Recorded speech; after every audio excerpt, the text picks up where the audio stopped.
never care for Church. us and no What are some of your favorite memories from on the road, like early years, like passenger van days Okay. or suburban days? Let's riding get around into the this suburban. shit. I ain't worried Okay. about that. Let's get into this. Dude. Like back in the day, 2 Suburbans deep, going to shows. Bro, it was so exciting, and it was such a shitty, like, position. Yeah. But for me, like, as a young artist, like, it was still... Like, it didn't matter what the fuck you were in. You were getting there, you know what I mean? You're like, fuck yeah, dude. Now you're like, now, you know, I'm 27 years old, and now I'm like, fuck, dude, this fucking bunk in this tour bus sucks ass. I need a memory foam mattress. Pull over at Petro. Like, Back in the day, would have been like, oh man, that'd be look awesome. at this fucking tour bus, man. Which is you wouldn't still awesome. It's still awesome. Oh, dude, Yeah, it's still no fuck, dude. Yeah, But remember the hotels? It was back when because early days we'd go to the hotel where there'd be a couple people that were out to find you, but we could still like party in the hotel. Now it's like 100%. Now it's fucking Secret Service time to like get us anywhere. You know, get you out early, do all this and that. Like Dude. stay an hour away and all that kind of stuff if we do used to anywhere. be able But to meet people. it was fun though. It was good. Like it, and I'm not saying like it's bad now. It's fucking awesome now, but it's awesome on a mature level, a different maturity scale. Like when I was just now starting out, I didn't give a fuck. I just wanted to go, and you know we was hanging out with motherfuckers, and we could actually. The meet and greets lasted like fucking 15 minutes, and that was it. And that was me taking extra long, and now it's like 4 hours. Now that's something I noticed coming right in with you though. Even if we were doing way back, it's a couple hundred people show. You would still do it. There was times you do an hour and a half. You would talk with every single one of them the whole way through. Yeah, that's right. The first one too. That's when the first time I really hung out with my old lady. Yep.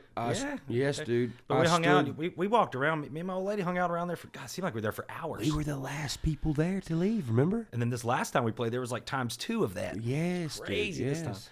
Well, I think it's not like even about not being able to hang out with people or meet people now, but you just have to think about logical consequence of putting yourself in those situations. You can't just stand there and talk to every single one. But like then you could totally just be like, hey, yeah, let's go hang out. Let's go here. Let's go there after the show. But you kind of got to watch it and you now. got to watch out for shit like, bro, Diamondback Daryl, fucking Alro Sevilla, Ohio. Or what about people just knocking? We've had people just go up and down the hallway. We hear like knocking. We'll just have On random people every knocking on our door door in the hotel. and we're like, how they find our rooms? So like they would knock on the band or whatever. Then we realized they're just literally going down every room with no remorse. And it's like late night, just like. And then it's funny is when you open the door, like they realize they're not ready anyway. They open the door like, is Ryan in there? Dude, you'll see him.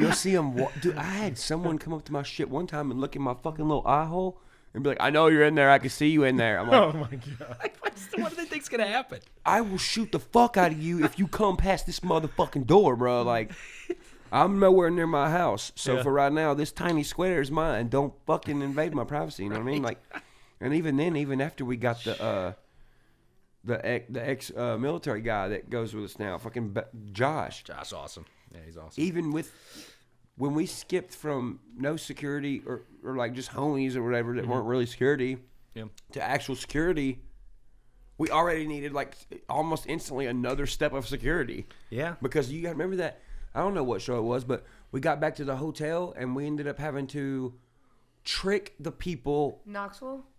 this was like New York or Maryland or something. Times. Yeah. And we had to trick people by getting in a different vehicle. Didn't work. Yeah. People still seen me and Josh and B and my mom, I believe, get in that vehicle. We had to fucking drive fast down the street, run stop signs, run red lights, hide in alleys to get away from these cars, bro. It was so fucking crazy. Yeah, you'll have them dude. following you, and it's a little creepy. We've had cops help us out where they've like cut people off and be like, hey, you got to back off. Oh, yeah. Or we've had them tell people that we're on a different floor. I remember me and Cliffy getting back real late one night too. I forget where we were even at. I think it was in Georgia or something. But I remember we're like going up the stairs or whatever, so we're dodging the elevator. Yeah. And this floor, we get on this floor and just people are flooded the whole floor. They're just partying in the hallways, which is kind of awesome in a way too. Oh, yeah. But then it's like, we're not even on this floor. Like, they all think we're on that floor somewhere, and we just kept going. But it's like, we were all up here just quiet, and no one's up there. We're like downstairs just raging. Everybody that's like in from out of town doing something else is pissed. Yeah, dude. It's slick fun, though. It's awesome. The early like days you was don't fun. know- We'd crash pools and stuff. We can't quite do all that now. We used to just like dude. sweet talk the person at the front, let us go swim. Oh, and, dude, like, go. Yes, dude. They'd let us in the pool and everything. It's totally different now, bro. That's gotta be crazy though, knowing that you gotta do all that just to do. I can't say it's your job, but do that for them. Bro, it came so fast. cool. As kid, bro. It's humbling. It is very humbling. It went from that it went from X to Y like so fast. Within like a matter of, I'd say like 6 months, it went from being a certain way to just, Yeah. and we were like, whoa, what the fuck? Yeah. And it's been the fucking best times of my fucking life so far. Yeah, because in the matter of, cause I've been with you since right after you got it going. I know you and Cliffy did a show or two. Yeah, but And then I as far as the wasn't live- like famous then though. No, like you had a Vine following and stuff. Like we had, we never played like an empty room, but Right. it wasn't like It wasn't like packed fucking lit as hell. Yeah, like what was our very first show? I think was Cliff's birthday party in Cahoots. Probably. Yeah, because it was March. Yeah. 2 Marches ago. Yeah, like so almost 3 years now. Yeah, almost Cliffy's 3 gonna years. watch this and be like, yeah, church, he don't know date kid, dude. Yeah. Ryan don't That was fuck him. I'm just kidding. Love you, Cliff. What was our next one we did? We went out. That's right. We went up to like Wyoming or fuck wherever the hell we were at. I don't know. It was weird. But I remember one of the first tastes I got of really what it was going to be like playing with church, and not that any of us really knew at that point. But we went up to like just this like cornbread ass barren like square, or is there nobody's there or anything, and we go out in this country little like Andy Griffith kind of Mayberry town, and then I walk out and we're going and we're finding our van, and there's 2 trucks and that's it, and they're sitting there, and these kids just get out and they're sitting in their truck bed just pounding beers with music blasting. But think of like the square in your town in the daytime, and they're just raging it at like 2. And they're sitting there, I was like, hey, they're good. And it's just funny because that little 2 trucks to me just kind of like, now it's like full on, and then it just went from, but the fans have just been so awesome to me. I've never worked with anybody like it. Dude, they've always been the same people, same demographic. It just gets bigger and bigger. It's like no fans are, like I see a lot of people, actually it's not a lot, but I see some fan bases that are like super hardcore, like fuck the mainstream. And then when they go over to that area, they still keep some of the same fans, but these fans will argue with these fans. Yeah. Especially in hip hop. They'll be like, well, fuck you. You're a new motherfucker. I've been around since da-da-da-da. And I feel like we don't have that problem. That never happens.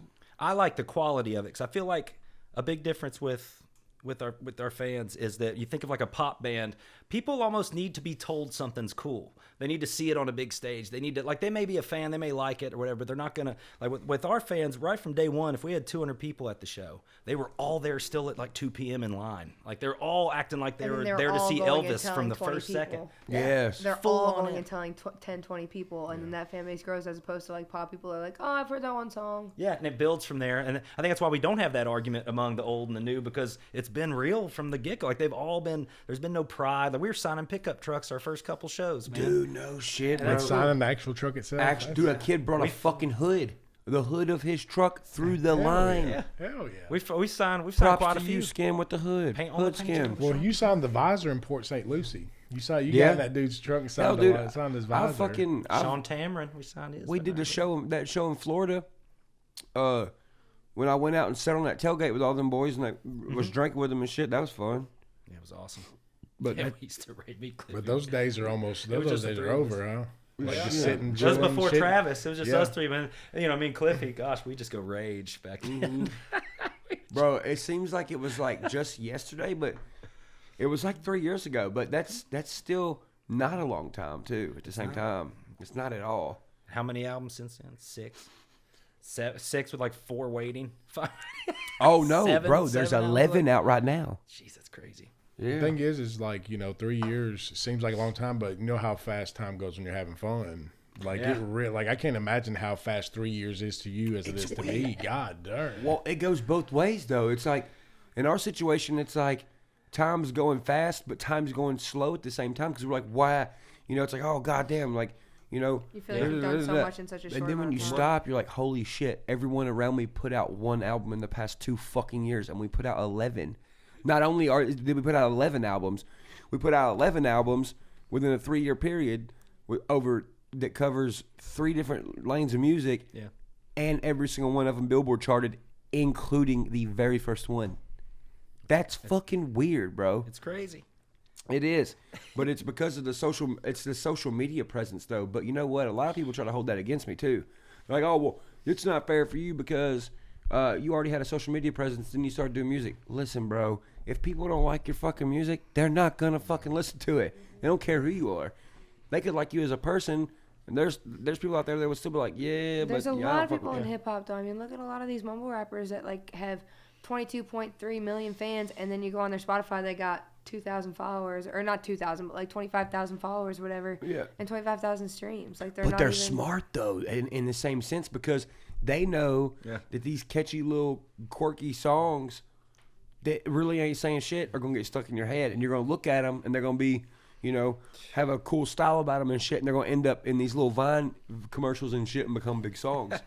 Oh, they push mainstream music into you, like. Like all them songs, like I don't know. I know people make a lot of Creed jokes back in the day, but the fact is, you heard their song in every fucking movie. And like, Same thing with Nickelback. Yeah, with Nickelback. Like I don't know, like people make fun of Nickelback, and I was like, I didn't really have a problem. But their with numbers smoke. Like I want to say they were like during all that time, everybody was trashing Nickelback. Like they were the number one. I want to say number one live rock band and number one album selling rock band. But the thing is, but every movie that come out of theaters, like the theme song was like it was just like they push it out there, kind of like all these big rappers doing songs together. These people cannot like each other, but they're just like, hey, if you get this guy to do a feature with you, it's gonna, and they blow pay each up. other to do features. That's what we were all talking about earlier. When was it? We talked about how one guy was chiming in and kind of being like, "Well, I only hear your stuff when I go online. I only hear." It all comes down to that's the difference with people go label route. Yeah. But that shows the slaveness of it right there, though, because if like you're right, they probably don't like each other, but they all have to do it because they're told to do it. They fall into line and do it. But it's like that's the only thing you really miss at all by going with a label or going independent. If you're willing to work, it's really just the distribution and the radio plays.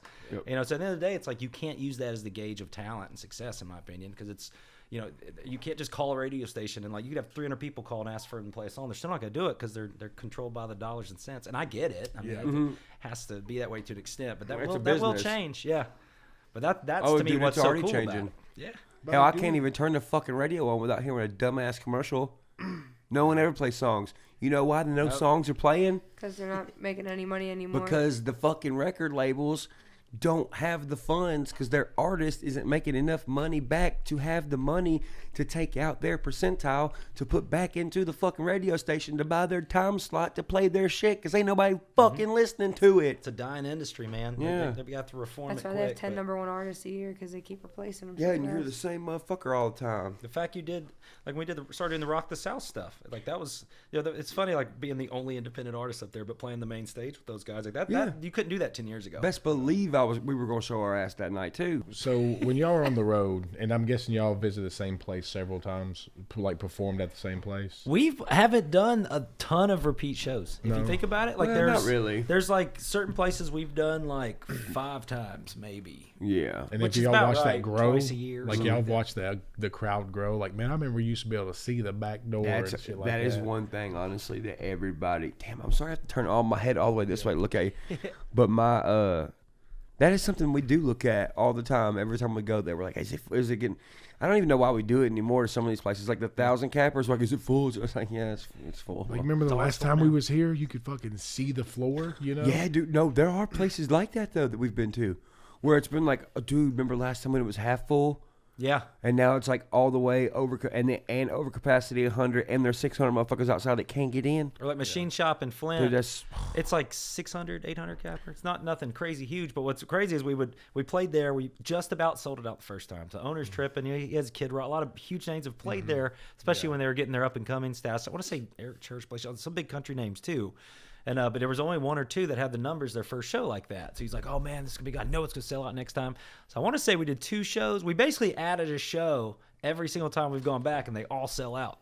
Now, like this last one, was it 3, 4 shows? 3. But they were all sold out. Like all of them sold out within like minutes or something crazy like that. And I was like, "Yes." Was it 4?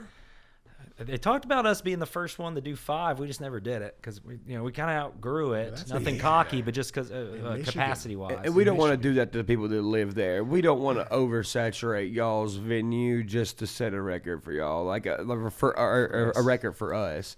We would rather come back every once in a while, and have you guys excited rather than be like, hey, let's beat this record and make them buy a ticket 4 times. No, fuck that, dude. Nah.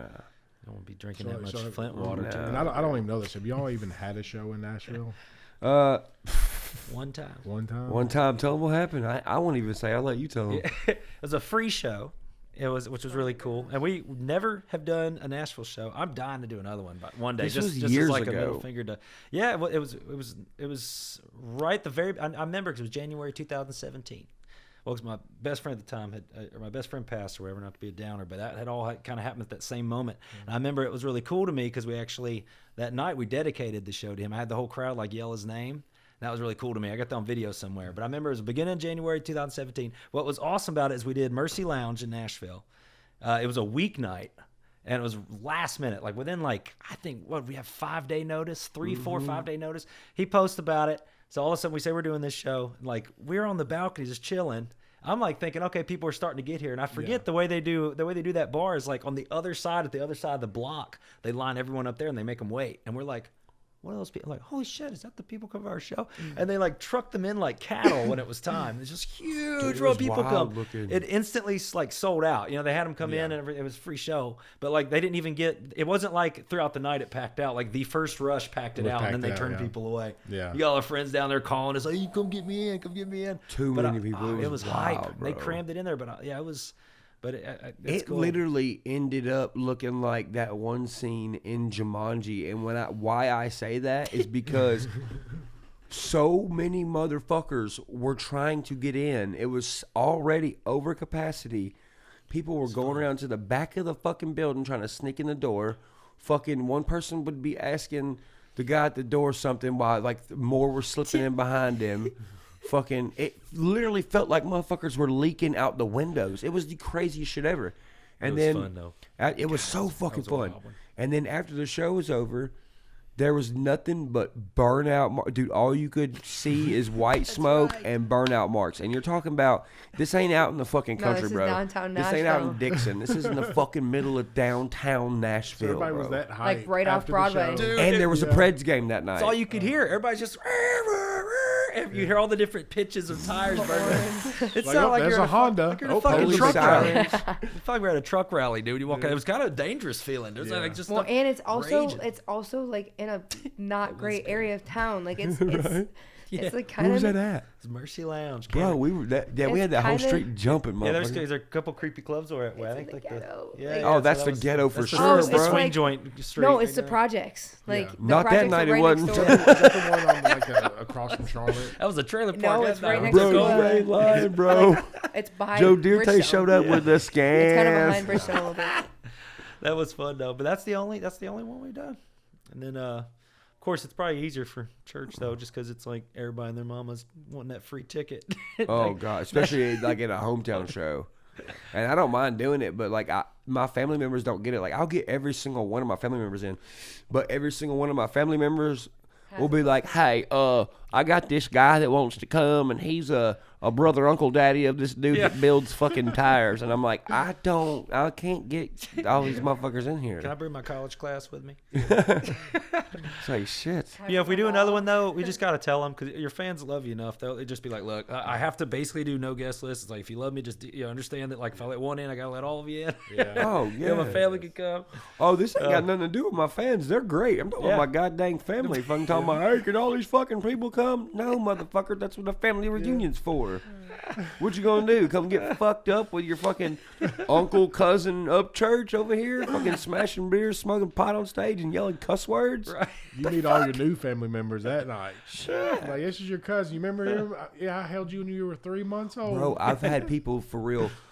It was Brianna's mom's birthday or some shit, and we went to Sidelines, and some fucking guy comes up to me, rude as fuck, and he lives in National City. I just don't remember his name. And he come up to me and interrupted her mama's whole entire birthday thing, sweating like a motherfucker, wearing baggy jeans, a fucking wife beater that had stains all over it. He's like, "Hey, man, hey, remember me?" I was like, who the fuck is this guy? Who are you? He's like, "Hey, man, you know me, bro." He's like, "I'm so-and-so. I went to school with you." I was like, that name don't sound familiar, bro. I was like, your face don't look familiar either. He's like, "Yeah, man, come on, bro. He's in the same class. It's my family over here. It's my cousin, Dip, Dizzy Wop, and all them, or whatever." Tip Dizzy Wop. And I said, "Bro, how old are you?" He said, "I'm 36. Then you did not go to school with me, bro. What the fuck? Yeah, we did. What'd you do? Get held back 18 times, Exactly. motherfucker? Goddamn. Probably.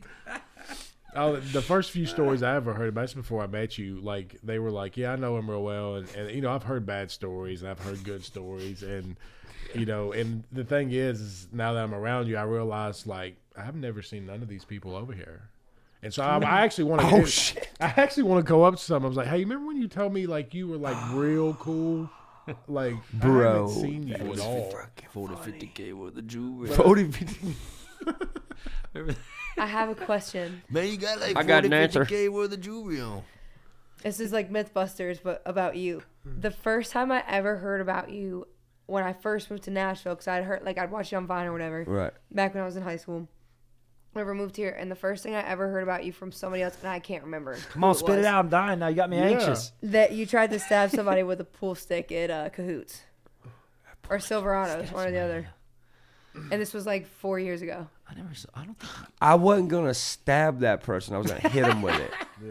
Yeah, no, Big I wouldn't. difference, I isn't wouldn't it? stab nobody. Now, was that Big Cahoots difference or in the Silverados? charge. And it wasn't at Cahoots. It was at Platers. I don't remember you getting mad at Cahoots. I don't remember there being. No, I like Cahoots. Who told you that? I have no idea. What I the cannot fuck? remember. But somebody said I'd like met him. They're like, you ever heard of? That was the first time I'd heard about him after I moved to Is that with Nashville. us? A band show? It's the night of a show or just some night? No, it was just hanging out shit. Gotcha. It was in. It's a little hole in the wall, really, in Bellevue. It used to be really fucking cool. Now it's fucking junk. No, but I didn't even know that Ryan did music. Like when I first moved here, I just had seen like I saw the Sonic Cup video or whatever on Vine, and then something with you and Taylor Ray. And 'cause we used to watch Taylor Ray because we thought he was Southernland. like, oh yeah, and we all thought Taylor was a babe. He's a good-looking guy, but I digress. I wouldn't So- know. I like girls. But so anyway, but I moved here and somebody was like, "Oh, you ever heard of that Upchurch guy? I saw him try to whatever fight somebody with a pool stick at this bar or whatever." And I was like, "Oh, like cool." And I was like, "I haven't heard that name since I was like 14." We should add to the And then- story. It's like making the rumor bigger. He Yeah. stabbed a guy, took out another guy in the throat, Bro, stuffed an 8-ball down the guy's Well, throat. and then I met you, and then Taylor was like, "Oh, let's get you and Ryan in the studio." I was like, "Oh, he's got a comedy studio? Like that's cool? Like is that like your YouTube yeah. thing?" Yeah. So A lot and of then we people got in the didn't music know. studio, and you're like, "What do you want to write?" I'm like, "What do you mean? What do I want to write? Like what are we writing?"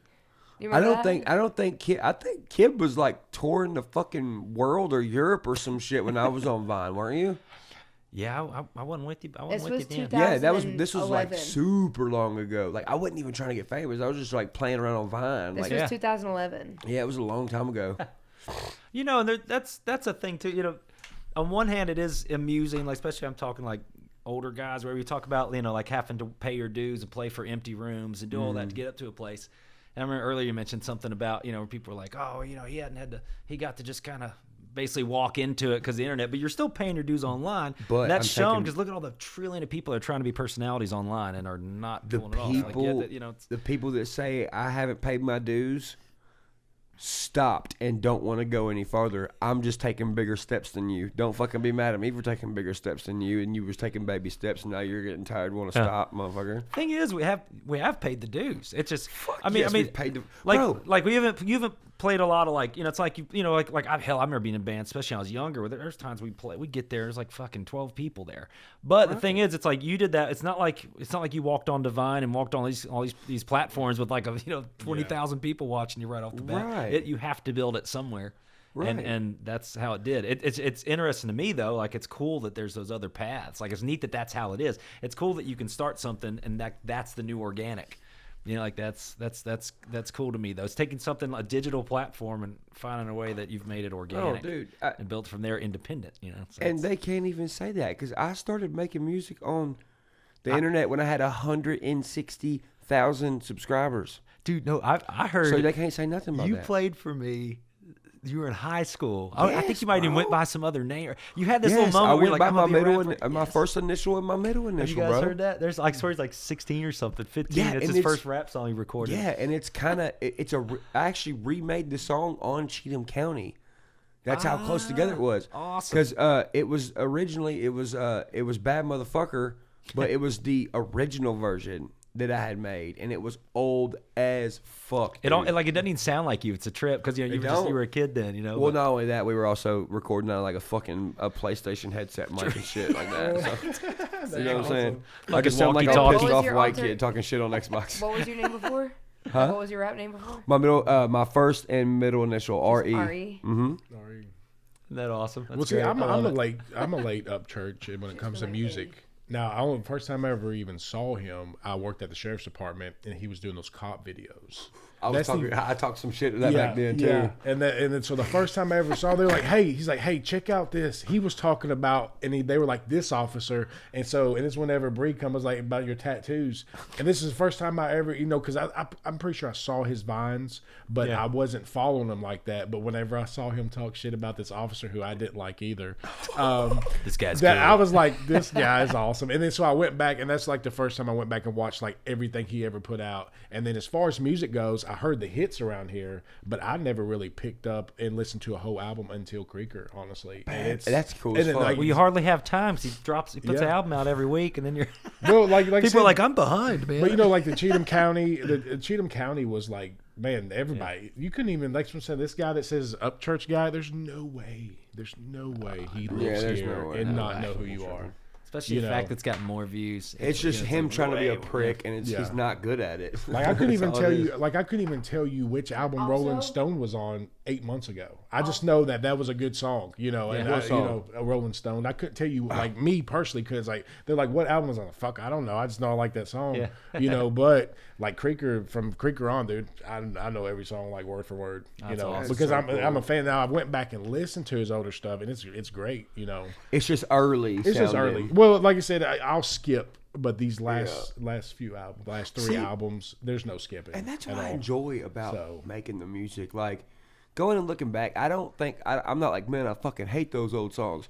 I'm like, damn, look how much I've grown from those old songs. Like, in such a short amount of time. I like some of those old bangers, though. I remember, like, Backwoods. Yeah. Oh, I've been starting to go through your older music on Spotify now because I'll just like go through like old albums and just listen to them while I'm in the gym and stuff. Because a lot of them are good like pace running songs. By the way, whatever BPM you're using throughout that entire thing is like my jog. That's weird you say that because my grandmother literally walks to Bad Motherfucker. She told me, she's like, I really like that BMF song. That 100 BPM, awesome, like the 110 BPM is like a perfect pace. You know what I mean? But what's the backseat with the curtains one? Backseat with the curtain. Red carpet. That's my jam. One of jam. kids' favorite jams. I love that shit. Bro, can we please show off? Let's go. Can me and you go into the studio and please remake Red Carpet and make it fucking amazingly badass? Let's do it. And stick it on the new rap album. Let's do it. Be the remix. The Bro, version we're reprise. Making it. That'd be awesome. Red Carpet's coming out again, biatch. The lyrics are great. It's got a little bit of that fucking Nashville vibe to it too. Quit lying. My favorite vibe. Fuck 'em. How I Shine. Oh yeah. Backwoods. Dirty Boys. How I Shine's. That's actually Jenna's favorite jam. I think it's Honestly, the How I got to Shine. give it to my band. Oh, fuck yeah, dude. I loved all that shit, man. You know who showed me Hell Yeah the other day at the gym? Dustin Huff. Who? You remember Dustin Huff? Like him and Taylor Ray used to be all over Vine whenever together. Old Huff. But anyway, no, he showed me Hell Yeah the other day.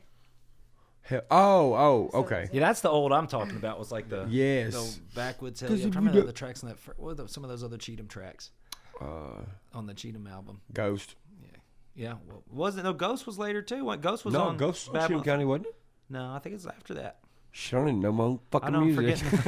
Like Shoot the Moon, like all that, like that. Hey, I back, love like that song, cool bro. Song. That shit's so cool to watch. That one just didn't transform. It didn't go over live as well. But some songs just aren't meant as much live. But it's a sick song. It just it's like a. It's a listening song, like it's not as much of a dancing one, so people were kind of right. But it was. I always thought that was. What do you think the best dance song is? Like actual, like with when they're at cahoots, like doing the fucking square dancing and shit, and like a two steps or whatever. Or whatever it's called. Well, certain tempos do, like that's where Cliffy says there's a certain BPMs where they do those kind of dance. I'm a little bit country. Running on fumes. Huh? Running on fumes. Oh yeah. Oh, I mean like country songs though. Yeah. Or living in a country song. Yeah. Ghost is actually is a real danceable song though.